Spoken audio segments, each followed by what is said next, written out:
Welcome to Conversations in the Coop. I'm your host, Trinity Director of Athletics, Drew Galbraith.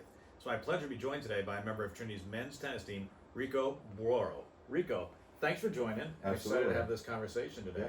So we'll start with maybe the most interesting fact. So you're from Brazil. Yeah. Not many Brazilian students at Trinity, just kind of a handful. So how does a young man growing up in Sao Paulo end up coming to school in Hartford, Connecticut? When did maybe the first glimmer of school in the United States start for you? So for me, that moment was when I was invited to play for a high school tennis team in Ohio. I was 15-year-olds back then, and I was playing tennis in a club in Brazil. And then I got invited by a family to join a high school tennis team in Ohio, Jackson High School, specifically in Massillon, Ohio. And I decided to come to the States. That was my first time coming for a very long time. And that was in 2019. So I was 15 at the time, and I spent 6 months there as a foreign exchange student and played with their team. And that's when I realized that maybe I could do this for a longer period of time. And then I had plans to come back to the United States after, but then COVID hit in 2020, so I wasn't able to. And then I went back to the United States, went to California in 2021, in the summer of 2021, played a lot of tournaments to try to get recruited for college. And then I came across Trinity, and then started talking to Coach Willie, past Coach Lori, and then ended up getting recruited, and it just seemed like a good balance for me. So growing up in Brazil, the passion for sport, especially passion for football or soccer, legendary in Brazil.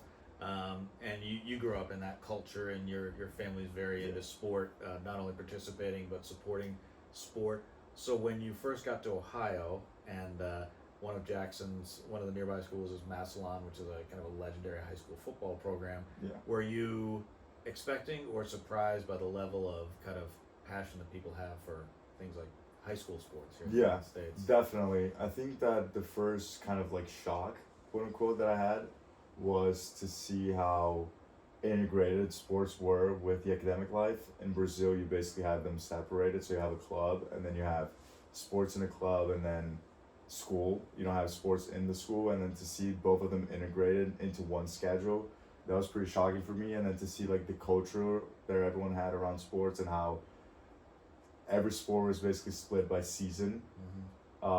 Like in Brazil, it obviously like it doesn't work like that. Like you only have one kind of weather basically, so you have one season the entire year. And here you had like the spring season, the fall season, and then you obviously have people that are like completely obsessed with it, and like their families are really into it, and everyone has like merchandise of it, and it's just like it's this whole like culture around it that was like really, really interesting to see. So that definitely caught my attention first glimpse, and definitely made it more exciting for me to come back here. So let's go back to kind of your youth sporting experience in Brazil. So your family would be a member of like a larger sporting club. Yeah. And then you would, as a youngster, get an opportunity to kind of try different sports out. What were the things that you gravitated to?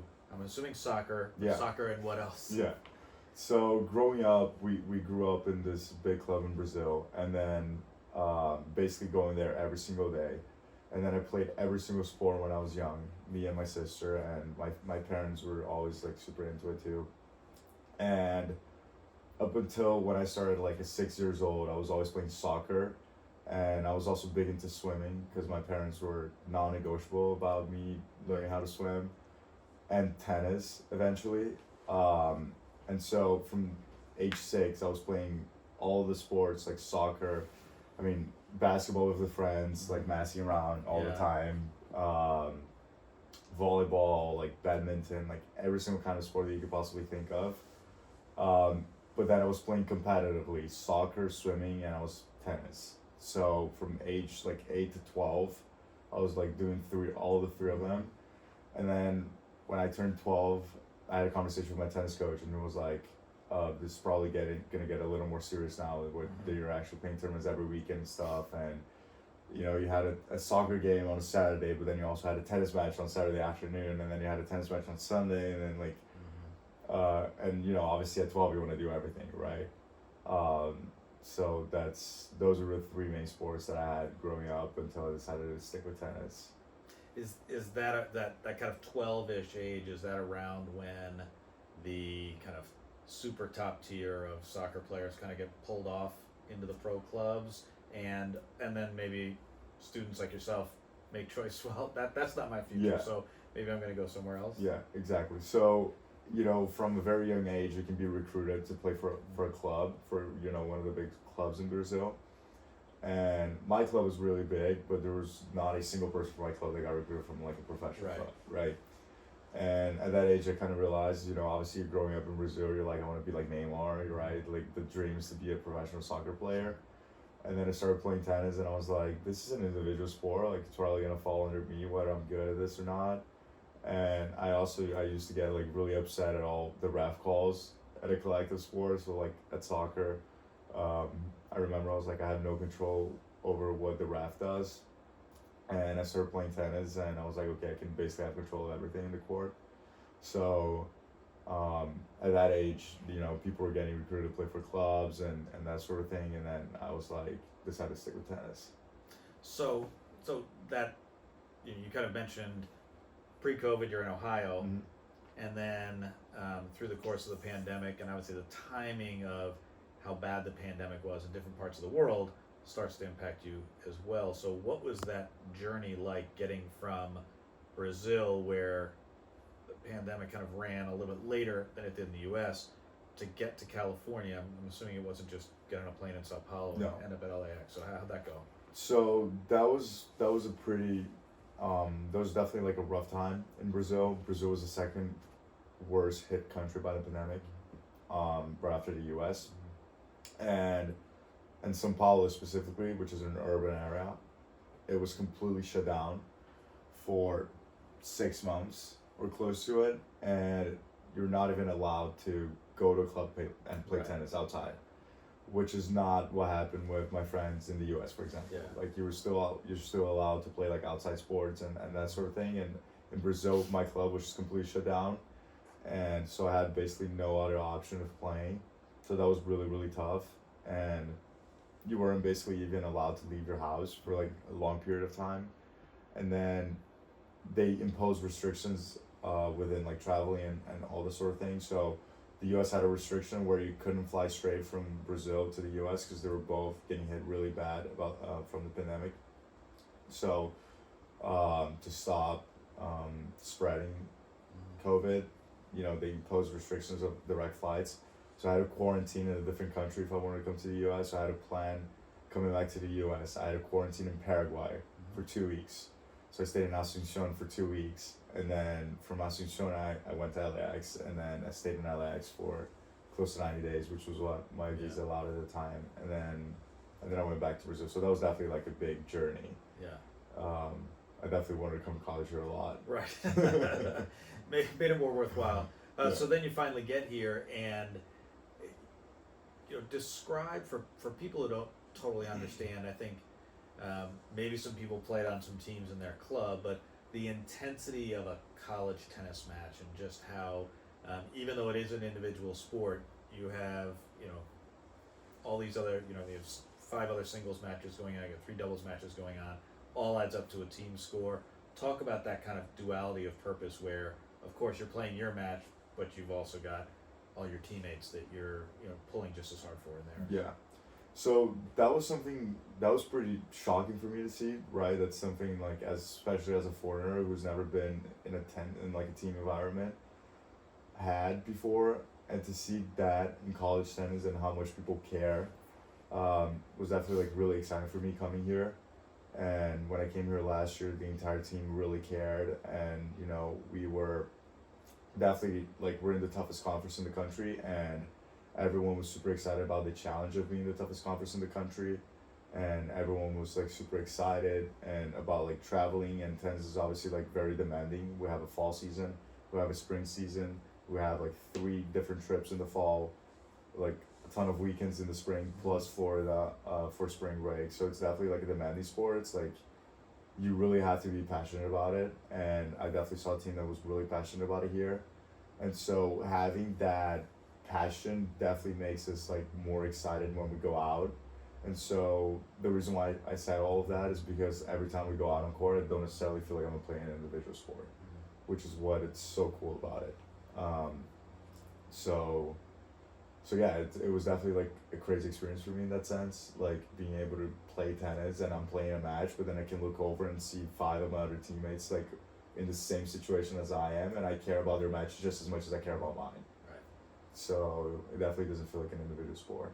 So when you get into a match like earlier this season, we've got a match like Hamilton. Yeah. It comes down to the final match, kind of on the singles.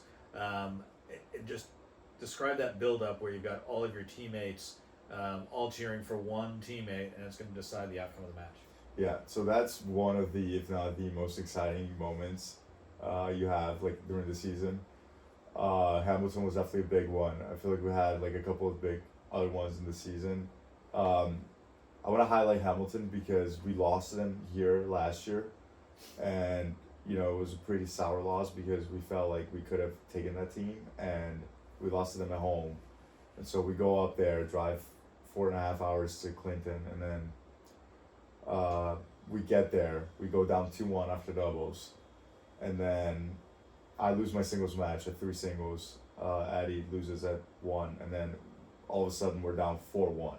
And they had 4 indoor courts that we're playing in, so we needed to win in every single court, which is really, really challenging to happen. And their team, you know, was obviously like, this is probably over because only thing we need is one match. Right. And then one by one, we start taking them down, and then it comes down to the last match, which our player was losing by 6-1, 3-0. And then he comes back, wins the second set. He's down again in the third set. Down match point, 5-4, and you know we kind of had that rivalry with Hamilton, especially because we beat them 5-4 2 years ago. Before I got to Trinity, like at their courts, and then they beat us here last year, and so we go up again, and it's kind of like a really important, like a crucial match to make it to the tournament also.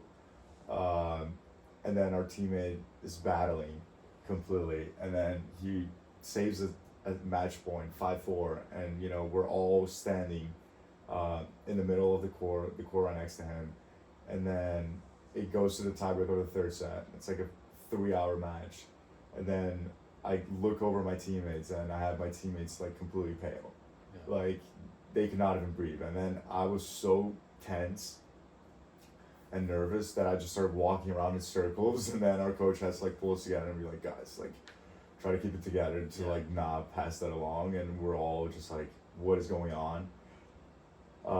Bottom line is our teammate ends up saving 7 match points and wins the match 14-12 in the tiebreaker of the third set. And then we just like sprint to the court and just tackle him down. Like we're all just like super excited about that match. And then we had a match against Wesleyan, which kind of ended in the same way at home. So those were both like 2 like super exciting matches. And so what's the difference this year? What would you characterize the difference? What have you done as a team differently to put yourself in a position where you're in a position to qualify for the conference tournament and have been nationally ranked most of the year? Yeah, I feel like the difference between most of the year is we're trying to build that collective effort. Compared to last year, I feel like last year we were pretty like individual about our effort, and this year we're really trying to build a culture around the team of being collective and being supportive around each other, and it definitely makes a difference in the court because, you know, as you know, tennis is an individual sport, and when you're playing college tennis, it's still an individual sport, but when you're actually like within like that environment, and if you play it the right way, you can feel like a collective sport, if that makes sense. And so if I'm playing a match and I look over and I see my teammate like just like being passionate and like being happy to be there and like competing like to the best of his ability, and I look over to the other court and all of my teammates are doing exactly the same thing, I can guarantee that I'm going to play better, and then all of them are going to play better. And so we have been able to like pick each other up the entire year, like, and we have been doing a way better job at that we did last year, and that's been like definitely helping us a lot. Especially like we guaranteed our spot in the conference tournament already, and that was mostly because we won those 2 5-4 matches back to back, Hamilton and Wesleyan, and we're able to do that because we just like had a belief in each other, and we're just like picking each other up all the time, no matter like if you lost or won, like we're all there for each other, like with, you know, the same energy. So that's definitely like a major difference from this year. I know how important education is in your family with parents who are in education as well. So let's talk about the other side of your Trinity life here. And I know one of the things you've been able to get involved with is the entrepreneurship club. And just talk about where your passion for that comes from. Yeah. So when I was in high school, when I was like around 15, I started like a reselling platform with a friend to like resell clothes in Brazil, and then I just kind of got into like the idea of having my own business, and I thought that was really cool. And then I went back after I came from California. After I went back to Brazil from California, I founded a company because I basically took a gap year before coming to college, and I founded a company in Brazil, ran it for 6 months, and then I came to college, and then I was like, what ways can I get involved or build a company here, right? And so I got involved with the entrepreneurship club right when I got to school my freshman year, and then been like heavily involved ever since. And then at the end of last year, there was like, we held elections for the club, and then I was elected president of the club, so I ran the club this entire year, and you know, it's been great. We've also been able to found a business. I have a co-founder, and we founded like Trinity Crew Next, and that's been going really well as well. So that was like the first business of the entrepreneurship club, and we founded, and we've met through the entrepreneurship club. Yeah. So being able to create that entrepreneurial environment in the school is really, really cool, and it's also something that the school has been pushing for. They've also created, like the administration has also created an entrepreneurship center. Yeah. So that's been really cool. And then there's obviously the other side of academics, which, you know, it's a balance between tennis and academics and entrepreneurship, and you know, being able to juggle those things as well. And so what do you know, where do you see that kind of taking you in the future? What do you have planned for the summer? So this summer I'm working in venture capital. So that was what I wanted. I don't necessarily see myself going like following the corporate route. Right. I'm a really like, I love startups. I love entrepreneurial, like I love entrepreneurship. I love startups. I love that, you know, environment. And venture capital was basically the closest I could get to that environment, if that makes sense. And I'm working for a Trinity alum actually in Boston. So I'm pretty excited about it. And then, and yeah, venture capital this summer. And still a few more years at Trinity. Yeah, and then 2 more years at Trinity after. Yeah. Well, Rico, thanks so much for joining us Yeah, on the podcast. absolutely. Excited to see what you and your teammates do the rest of the season with more exciting Trinity tennis coming our way. Yeah, Great. Awesome.